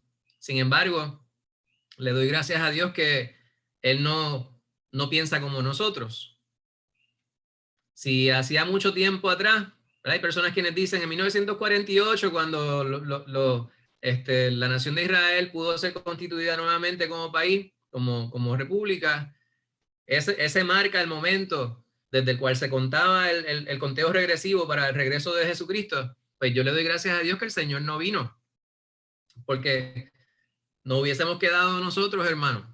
Pues vemos nosotros, bueno, algunos de ustedes tal vez se hubiesen salvado, porque estaban por ahí rondando por esos tiempos. Pero no vamos a hablar de ese tema. Pues vemos nosotros que se cumplen unos detalles, y este año es uno cuando las personas andan hablando sobre las distintas situaciones que se han dado y que subrayan estas señales. Y todo el mundo está loco que se acabe el 2020. ¿Para qué? Para que llegue el 2021. El COVID no tiene una fecha de expiración que dice el 31 de diciembre se acabó el COVID-19, ni los terremotos. Al contrario, de la manera que está este mundo y de la manera que nosotros hemos descuidado, está escrito, sí, pero está escrito en predicción respecto a lo que nosotros estaríamos haciendo con la naturaleza. Porque a veces miramos la palabra y si lo miramos con una gringola, pensamos que lo que está escrito porque Dios simplemente decidió que iba a suceder de esa manera irremediablemente. La realidad es que Dios nos deja saber lo que Él ve, porque Él no está dominado ni limitado por el tiempo, por lo tanto Él puede ver todo. Y Él sabe lo que está en nuestro corazón, como humanidad me refiero. Por ende, conoce cuál es el derrotero de la humanidad. Y en su mayoría, la humanidad, el Señor sabe, no aceptará a su Hijo. Y en su mayoría, la humanidad, en su lucha, en su carrera por lucrarse, habrá de acabar con los recursos naturales, habrá de descuidar todo lo que es naturaleza, habrá de descuidar las relaciones interpersonales, llevando a la circunstancia que estamos nosotros viviendo, que es lo más precario que pudiéramos nosotros considerar, pero lamentablemente la palabra nos advierte que si esto está malo ahora, se pondrá peor. Ahora, esto no soy yo siendo pesimista, hermano. Yo tengo mucha esperanza. Ustedes y yo tenemos una gran responsabilidad. El Señor nos dice que su luz en nosotros debe brillar a la humanidad. Nosotros tenemos la gran responsabilidad de alumbrar al mundo con la luz de Cristo. Por lo tanto, viviendo en el oscurantismo en el cual nosotros nos encontramos, debemos nosotros arrojar luz ante la humanidad. Pues vemos lo que el Señor está advirtiendo respecto a estos eventos que se habrían de suscitar durante los tiempos del fin, ¿verdad? Este terror y grandes señales del cielo se refieren a la gran tribulación que precederá el regreso del Señor a la tierra. Estuvimos hablando sobre esto cuando estudiamos Apocalipsis. Ahora vemos nosotros que aunque hay algunos eventos que habrían de suceder posterior al tiempo de nuestro Señor Jesucristo, habría unos que sí se habrían de dar. La persecución de la iglesia ha existido desde todos los tiempos. Y ahí tenemos una imagen ilustrativa del martirio de Esteban. Pues en los Hechos nos habla sobre la persecución. Lucas narra la persecución de la iglesia de los primeros tiempos. Sin embargo, habrá una persecución en los tiempos del fin. Y habrá un grupo de individuos quienes han sido identificados, ¿verdad?, dentro de ese remanente. Y cuando hablamos de remanente, hablamos de la iglesia del Señor, pero hay un grupo que tiene una función muy importante. Quienes se quedarán, el Señor se llevará a su iglesia, pero habrá un grupo de israelitas quienes tienen una función muy importante, los cuales permanecerán para poder hablar sobre aquellos que ellos reconocen en lo cual habían errado anteriormente. Ellos tendrán una función muy importante, y eso es el tiempo de la gran tribulación. Yo creo que podemos ir al próximo punto. ¿Amén? Muy bien. Pues hemos hablado sobre esto anteriormente, la persecución durante el tiempo posterior a nuestro Señor Jesucristo a mano de los romanos, pero habrá algo muy similar que acontecerá en los tiempos del fin, luego de la segunda venida de nuestro Señor Jesucristo. Vamos al último punto, donde se subraya precisamente la segunda venida de Cristo Jesús. Esta porción la voy a leer yo, un poquito extensa, así que voy a leerla yo. Dice Lucas 21, 25 al 36. Entonces habrá señales en el sol, en la luna y en las estrellas, y en la tierra angustia de la gente confundidas a causa del bramido del mar y de las olas, desfalleciendo los hombres por el temor y la expectación de las cosas que sobrevendrán en la tierra, porque las potencias de los cielos serán conmovidas. Aquí está hablando sobre cataclismos, situaciones en la naturaleza, ¿verdad? Que evidenciarán el cambio de los tiempos, serán unas señales inconfundibles. Entonces verán al Hijo del Hombre, que vendrá en una nube con poder y gran gloria. Esto no es simbología, esto no es una metáfora, esto es literal. Nos habla sobre cómo regresará nuestro Señor Jesucristo, ¿verdad? Allá cuando comienza el libro de los Hechos, nuestro Señor, cuando se narra la ascensión de nuestro Señor Jesucristo, en Hechos 1, dice, entonces lo que en Hechos 1:6, entonces los que habían reunido le preguntaron diciendo, Señor, ¿restaurarás el reino a Israel en este tiempo? Otra pregunta, ¿verdad? Respecto al tiempo. Y les dijo, no os toca a vosotros saber los tiempos o las sazones que el Padre puso en su sola potestad, pero recibiréis poder cuando haya venido sobre vosotros el Espíritu Santo. Entonces, dice el versículo número 11. Versículo 10, dice, y estando ellos con los ojos puestos en el cielo, entre tanto que él se iba, he aquí se pusieron junto a ellos 2 varones con vestiduras blancas, los cuales también les dijeron, varones Galileo, ¿por qué estáis mirando al cielo? Este mismo Jesús que ha sido tomado de vosotros al cielo, así vendrá como le habéis visto ir al cielo. ¿Y cuándo le veremos? Aquí lo está narrando Lucas en esta porción. Entonces verán al Hijo del Hombre que vendrá en una nube con poder y gran gloria. Cuando estas cosas comiencen a suceder, erguíos y levantad vuestra cabeza porque vuestra redención está cerca. También les dijo una parábola. Mirad la higuera y todos los árboles. Cuando ya brotan, viéndolo sabéis por vosotros mismos que el verano está ya cerca. Así también vosotros, cuando veáis que sucedan estas cosas, sabed que está cerca el reino de Dios. Fíjense esta observación, esta comparación que hace nuestro Señor Jesucristo con su regreso, con su retorno, ¿verdad? Y dice que tiene 2 dedos de frente, puede identificar las señales. Está hablando sobre un árbol que para ellos es común. No obstante, mirando, estaba viendo ahorita algunas de las damas que estaban chateando, hablando sobre, ¿cómo se llama? La suculenta. Y aquí hay varias agricultoras de suculentas en nuestra familia. Entonces hablan sobre unas que están en extinción, etcétera. Y a las personas no solamente con la suculenta, yo conozco, mi cuñada tiene mucho amor por las orquídeas y mi esposa también. Y cuando hay ciertas cosas que se observan, las cuales yo no puedo hablar porque yo sé muy poco sobre ellos.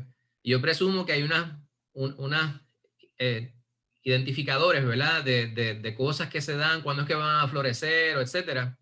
Personas quienes saben cuándo algún fruto se va a dar y en qué tiempo se da. Por ejemplo, cuando estamos en tiempo de mango, cuando estamos en tiempo de quenepa, cuando estamos en tiempo de qué sé yo qué, pues usted puede saber. Y si usted tiene un árbol de ellos, hay ciertos indicadores de que ese árbol va a dar fruto o no, y cuándo es que se va a dar. El Señor está haciendo una comparación paralela a lo que les estoy explicando para que ellos puedan entender que de la misma manera que ellos pueden entender en la naturaleza cuándo es que se avecina un tiempo, también pueden saber las señales de que se avecina el tiempo del Señor. De cierto digo que no pasará esta generación hasta que todo esto acontezca. Y este es un pasaje, y más adelante hay una de las, me estoy adelantando a la mía, estoy explicándolo a medida que lo voy leyendo, que causa problema a algunas personas, ¿verdad? Porque está hablando el Señor Jesucristo sobre dos eventos, sobre la destrucción del templo, sobre unos eventos que tienen que ver con la persecución de la iglesia en el momento inmediato, pero ahorita les hablaba yo sobre la palabra profética, cómo es que en algunas instancias se presenta el cumplimiento de manera inmediata y una predicción prospectiva. El caso al cual se refiere el Señor de que no pasará esta generación hasta que esto se cumpla, hasta que esto acontezca, se refiere específicamente a la persecución de la iglesia y ciertamente a la destrucción del templo. Recuerden, en la psiquis judía, parte de lo que ellos creían era que en su tiempo vendría el Mesías que tenía una función, un propósito de gobierno, ¿verdad? Militar. Que este sería una persona que les libraría del yugo de sus opresores. En este caso sería de los romanos. Por lo tanto, incluso aquellos quienes seguían a Cristo Jesús no lograban entender de qué hablaba él cuando él les decía, en distintas ocasiones les habló sobre que él tenía que morir y al tercer día resucitaría. Pero no lo lograban entender. Pues este pueblo pensaba que la función del Mesías era librarle a ellos de sus enemigos, que es cierto, pero no de la manera que ellos estaban internalizándolo. Pues la generación que estaba ahí, estos apóstoles, los discípulos, ciertamente verían, muchos de ellos, la destrucción del templo, sufrirían persecución y las distintas calamidades que estaban asociados precisamente a eso. No obstante, aquel gran día del cual habrá, que estuviéramos nosotros leyendo ahorita en Isaías 13, no vendría hasta el tiempo de la gran tribulación, que aún no acaba de ocurrir, ¿verdad? Porque hay señales que se tienen que cumplir. Entonces dice, el cielo y la tierra pasarán, pero mis palabras no pasarán. Mirad también por vosotros mismos que vuestros corazones no se carguen de glotonería y embriaguez de los afanes de vuestra vida y venga de repente sobre vosotros aquel día. Y aquí lo que el Señor está hablando es, nos tenemos que despabilar como iglesia.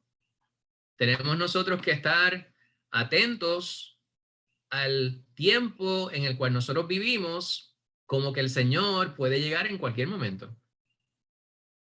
Aquí está hablando, utilizando unas palabras, y si nos circunscribimos solamente a eso, pudiéramos nosotros pensar que si no somos culpables de estos descuidos, entonces estamos completamente bien. Porque el Señor dice glotonería y embriaguez.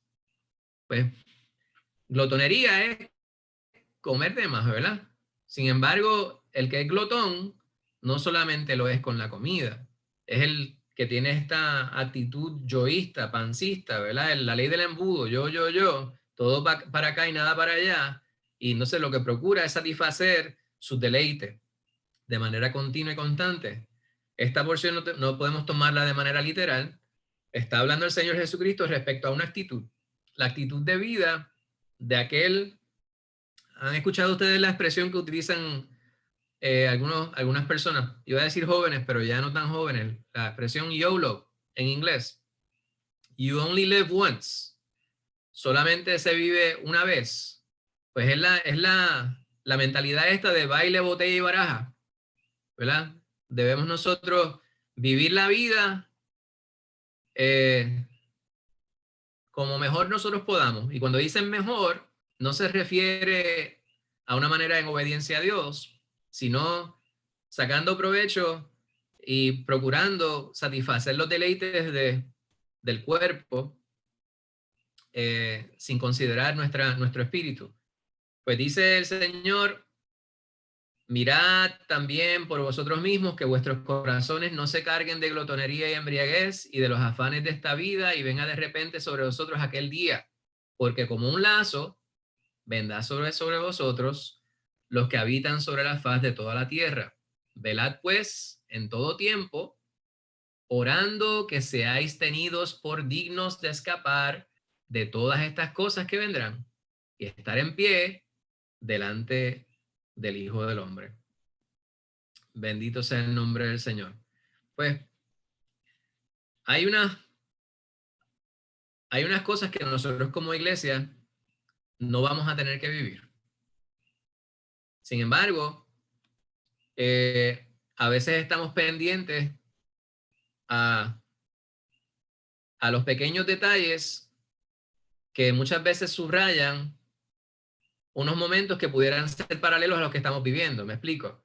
El hecho de que nosotros no vayamos a vivir los cataclismos de la manera que se van a vivir durante los tiempos de la gran tribulación no quiere decir que nosotros no vayamos a sufrir calamidades similares, porque vemos nosotros hoy día que las pestilencias están presentes y han existido a través de los siglos, porque este asunto de la pandemia que nosotros estamos confrontando hoy día no es algo nuevo, ¿verdad?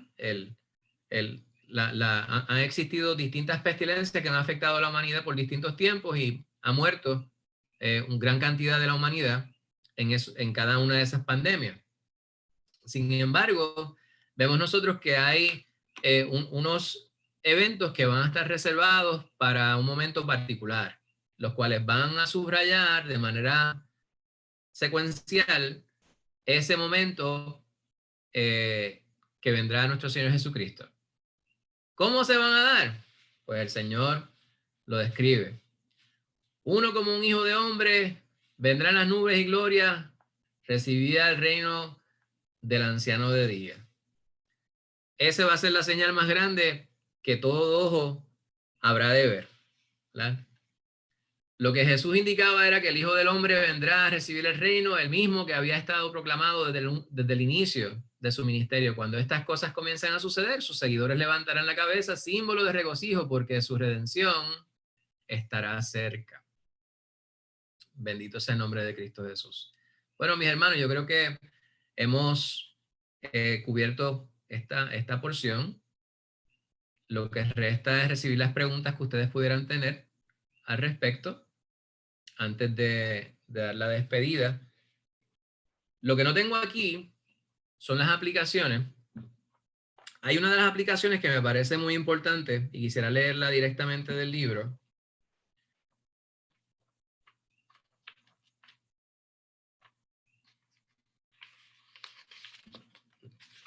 La segunda de ellas, y me parece que ahorita traté de hacer hincapié en ella de manera muy somera. Dice: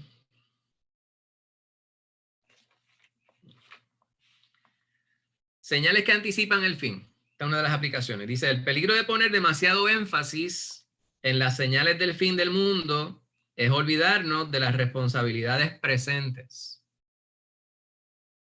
Desgraciadamente, muchos predicadores caen en esta tentación y las iglesias son engañadas hasta ser incapaces de ver el sufrimiento humano y las oportunidades de servicio a su alrededor. Asimismo, la esperanza apocalíptica abre la puerta de entrada para toda clase de interpretaciones bíblicas.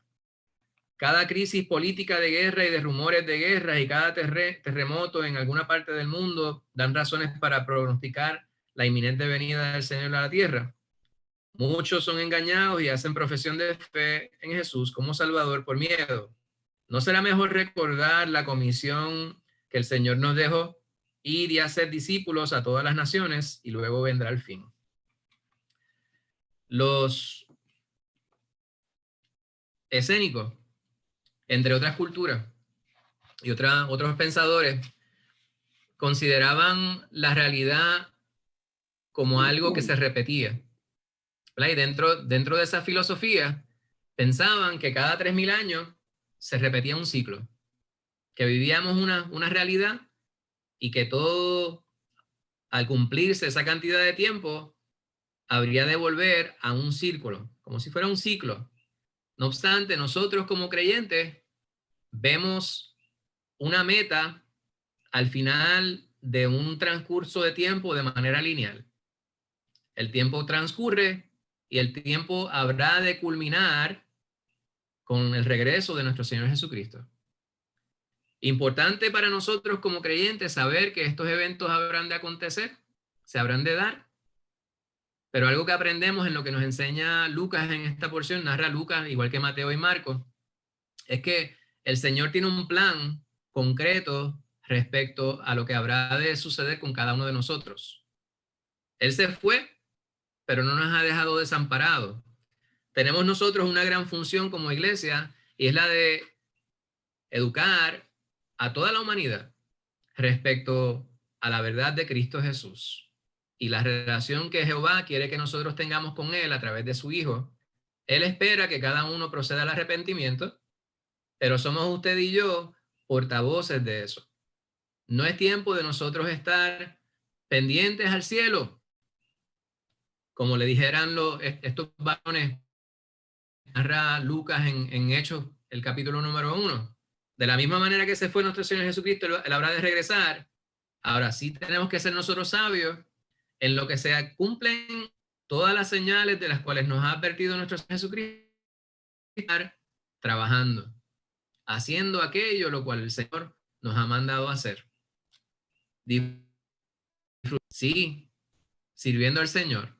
El creyente debe ser la persona que más pueda disfrutar la vida, porque nosotros sabemos exactamente lo que le ha costado a nuestro Señor Jesús podamos vivir la vida que tenemos. Bendito sea el Señor. Ustedes se ven como que tristes. Ya yo terminé, hermana Rosana.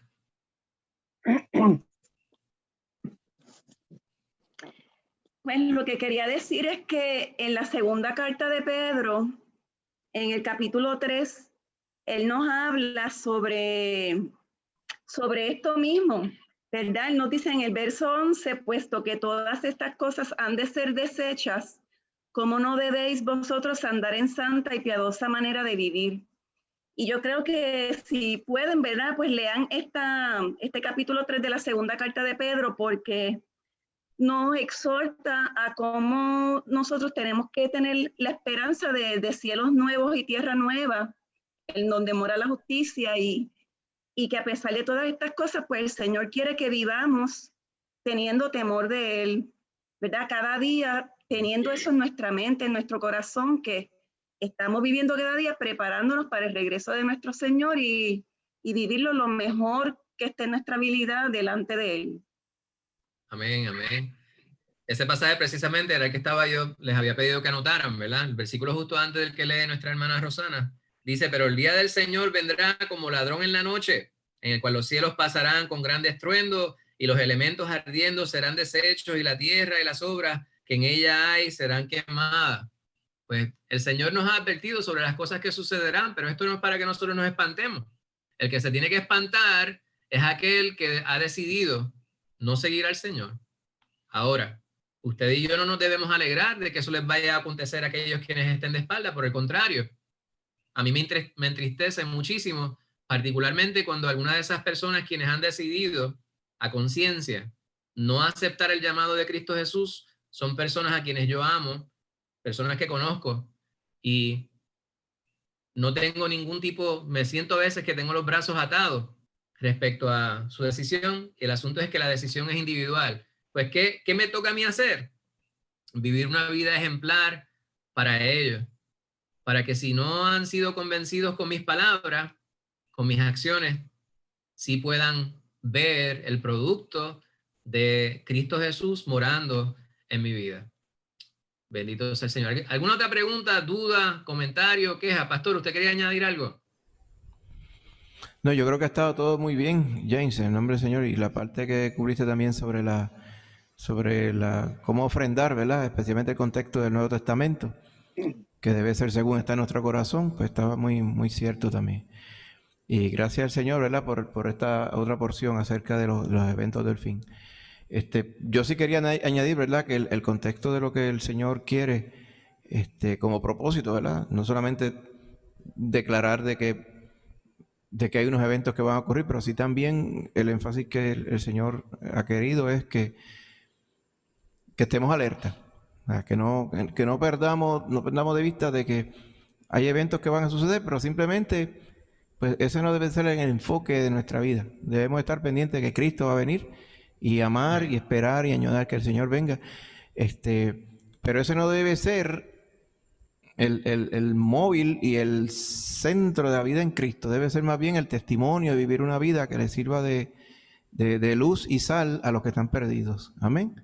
Vivir de acuerdo a... Yo creo que la mejor forma de esperar al Señor Jesucristo no es como algunas personas hacen, tratando de adivinar fechas o viendo cosas o viendo 3 pájaros negros en línea, dicen que es que ahí hay algo, tiene algo que estar sucediendo, esas cosas. Eso no es la forma. La forma es como nosotros damos evidencia que estamos esperando que Cristo nos venga a buscar, porque estamos viviendo como que le amamos, amén, le obedecemos y le estamos siendo de testimonio a los demás también. Gloria a Dios. Gracias, pastor. Mire, ahí está su asignación. La semana que viene, el año que viene, vamos a estudiar la palabra de Dios Amén. en Lucas nuevamente. Pero verles con el favor de Dios este próximo domingo, el año que viene, vamos a estar ahí en el templo. Pues el martes que viene, el 5 de enero, yo voy a esperar que todos se conecten a estudiar. Ahí está, en el nombre de Jesús. Ahí está la palabra de Dios. En el nombre de Jesús. Lucas 22, 1 al 46. Léanse el capítulo de asignación. Ahora en nuestra oración de despedida vamos a orar por la familia del hermano Héctor, su hermano principalmente, y por toda la familia. Si alguno de ustedes quiere que los voy a añadir a todos en esta oración, pero si hubiera alguna petición que alguno quisiera que incluyéramos específica, lo puede expresar ahora. Amén. James, en lo que los hermanos presentan alguna petición, quería recordarles que el jueves estamos despidiendo el año, pero estamos, ¿verdad? Habíamos querido todos por consenso congregarnos también, así que nos vamos a congregar a la misma hora de costumbre el jueves a las 7 en el nombre de Jesús. Amén. Y entonces pues vamos a presentar peticiones, acciones de gracias, cánticos al Señor, amén. Como lo hacemos de costumbre, en nombre de Jesús. Así que les esperamos Amén. a todos el jueves como de costumbre. Gloria a Dios. Pues gloria a Dios. Pues si no hay peticiones adicionales, vamos a tener una palabra de oración y nos despedimos. Amén. Amén.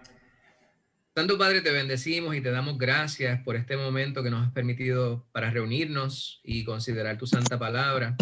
Gracias por preservarla hasta este día para que sea de bendición, Padre Santo, para nosotros. Ayúdanos a cada día a meditar en ella, a internalizarla y, más importante que todo, a vivirla, Padre Santo, de modo que el mundo que no te conoce pueda conocerte mediante no solamente nuestra predicación, sino también a través de nuestro testimonio. Amén. Gracias porque tú nos has hablado sobre tu venida, mi Señor. Gracias porque sabemos que no estamos desprovistos de tu presencia. Ahora te imploramos, mi Señor, que tú nos ayudes a vivir conforme a lo que tú demandas de nuestras vidas en obediencia plena a ti, no entreteniéndonos en cosas que no edifican, sino, mi Señor, viviendo cada día como que depende de la bendición para otros, Padre Santo. Ayúdanos a ser fieles a ti y ayúdanos, mi Señor, a cada día buscar tu rostro. Te pedimos en este momento, Padre Santo, por el hermano de mi hermano Héctor, que tú le acompañes ahí donde se encuentra, Padre Santo. Amén. Que tú tengas misericordia de él, mi Señor. Que te le presentes, Padre amado, si a ti te place en este momento y él pueda ver tu rostro, mi Señor. Y si a ti te placiera, mi Señor, ver su salud restablecida. Amén. Para que pueda testificar respecto a las grandes maravillas que tú puedes hacer. Bendice a esa familia toda, mi Señor, dales tranquilidad, dales paz, dales la confianza de saber que tú estás en control de todo. Esperamos, mi Señor, que podamos dar testimonios respecto a tu obra sobre ellos, sobre cada uno de ellos, y particularmente sobre el hermano de nuestro hermano Héctor. Amén. Quédate ahora con todos nosotros, Padre amado, y danos un buen descanso en esta noche. Ayúdanos a esperar en ti, mi Señor, sabiendo que si el día de mañana no estuviéramos aquí físicamente, estaremos en tu presencia, mi Señor. Amén. Todo te lo presentamos dándote gracias, mi Señor, en el dulce nombre de lo más hermoso que haya transitado sobre la faz de la tierra, en el nombre de nuestro Señor Jesucristo. Amén. Amén. Que Dios les bendiga, mis amados hermanos. Gloria a Dios. Dios les bendiga. Amén. Que Dios me les bendiga, hermanito. Que vayan bien. En el nombre de Jesús. Mira, ahí mismo saludemos y le enviamos el snapshot. En el nombre de Jesús. Amén. Que Dios me le bendiga. Gloria a Dios. Ahí está, en el nombre de Jesús. Que Dios me le bendiga, hermanitos. Amén. Gracias, hermano James, por el estudio bíblico. Amén. Gracias por todos, hermanitos, por conectarse. Ha sido de mucha bendición verles hoy. Recuerden, entonces, nos veremos el último día del año. Amén. Para entonces así estar los hermanos en armonía y después de ello, pues nos gozaremos también. Amén.